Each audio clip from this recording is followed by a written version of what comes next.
But you know, it's precisely because of the failures of the last 7 years that I think the American people are paying such close attention to this race. They're listening intently, not just Democrats, but Republicans and independents who have also lost faith that government can work. But they want to believe that we still have the capacity to do big things in this country. And that's why this is a moment of great challenge, but also a great opportunity. Because we have the chance, perhaps the first chance in a generation, to bring the country together in a working majority and finally tackle problems that George Bush may have made worse, but that had been festering long before George Bush ever took office. I mean, think about it. We've been talking about health care for decades now, through Democratic and Republican administrations. And yet, year after year, the only thing that's changed is the ranks of the uninsured have grown, and your premiums, co-payments, and deductibles have all gone up. Why is that? Well, part of it is because the drug companies and the insurance companies spent $1 billion over the last decade preventing reform from happening. $1 billion in lobbying and PR and campaign contributions. So it's not surprising then that the laws coming out of Washington have been very good for those industries, not so good for you. Same is true on energy. We've been talking about energy independence since Jimmy Carter. The only thing that's changed since 1973 is we actually import more oil.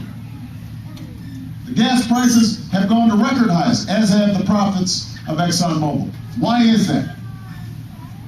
Well, part of the reason is that George Bush put Cheney in charge of energy policy, and Cheney proceeded to meet with the environmental groups once, he met with the renewable energy groups once, he met with the oil and gas companies 40 times. So it shouldn't be surprising then that the energy bills coming out of Washington have been very good for ExxonMobil, not so good for you. And this is why the American people now understand in this election, it's not enough just to change political parties in the White House. We have to change how business is done in Washington. We have to bring about a more fundamental change in our government.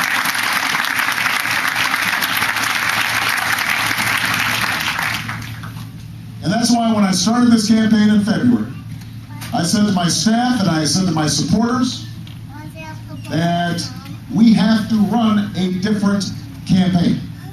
We will not take PAC money. We will not take federal lobbyist money.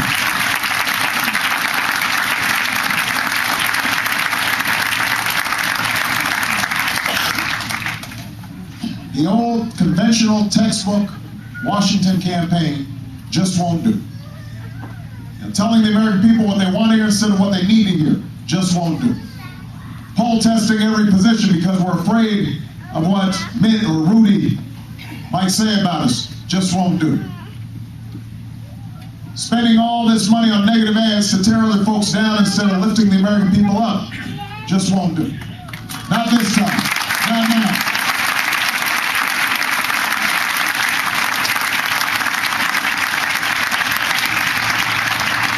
If we are serious about winning this election, then we can't live in fear of losing it. Now, I want every vote out there. I want Republican votes and independent votes, but I'm a proud Democrat. And when I think about why I'm a Democrat, I think about Roosevelt and Kennedy, Jefferson, Jackson. I think about a party that has always made the biggest difference in people's lives, not by leading with the polls, but leading with principle. When we led not by calculation, but by conviction. When we summoned an entire nation around a common purpose, a higher purpose. And that's the party that America needs right now. And that's why I'm running to be president of the United States of America, to deliver on that promise.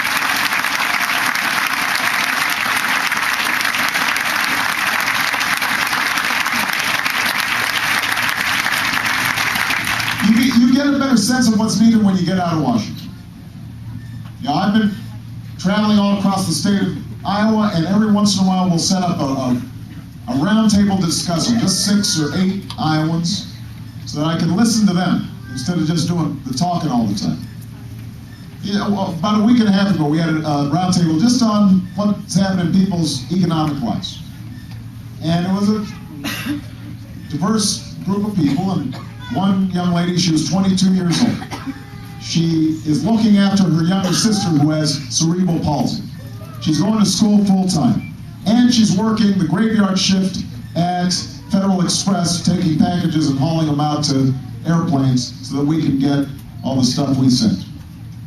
And you know, she said, she wasn't self-pitying, she just said, is there some way that maybe I could get a little more help financing my college education?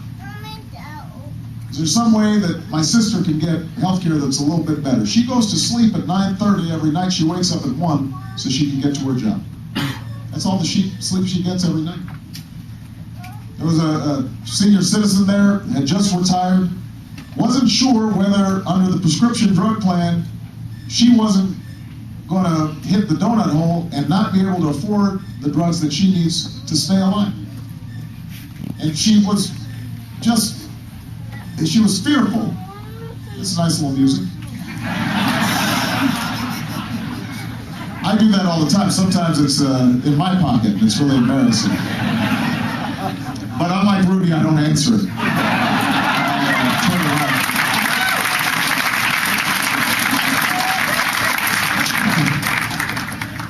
But,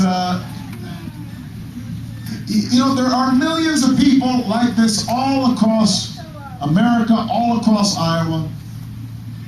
People who are working hard every day or have worked hard all their lives, people who are looking after their families, people who are doing the responsible thing. And you know what? Americans are proud. Americans are independent. You don't expect government to solve all your problems.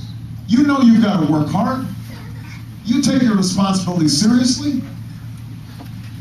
But you know, you do expect if you're able and willing to work, you should be able to find a job that pays a living wage. You know, you do expect you shouldn't be bankrupt because you got sick. You should be able to send your kids to college even if you're not wealthy. You should be able to retire with some dignity and some respect if you've worked all your life.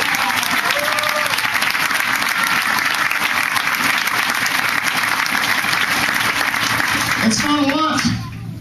It's not a lot.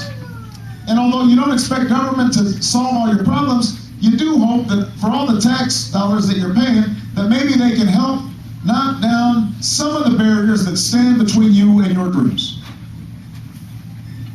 It's not a lot to ask for. And in fact, government can and should be doing that. But the problem is they are not hearing your dreams and your aspirations. They're not listening to you. And that's why I'm running for President of the United States, because you deserve a president and a Congress that is working on your behalf. And that's not what we have had over the last several years.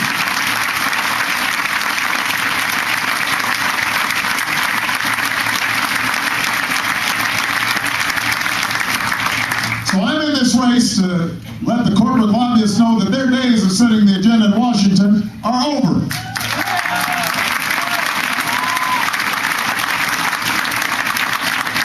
They have not funded my campaign. They will now run my White House, and they will not drown out the voices of the American people when I'm President of the United States of America.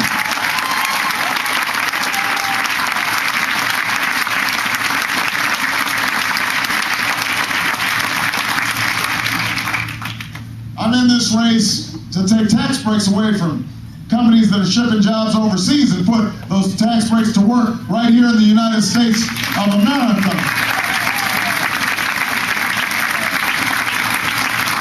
You know, I believe in the free market system. But when we've got CEOs making more in 10 minutes than ordinary workers are making in an entire year, then something's out of balance. It has to be changed. When we're running up the credit card on future generations because we don't have enough discipline to spend just what we take in, when we're giving tax breaks to folks who didn't need them and weren't even asking for them, something is out of whack. We're not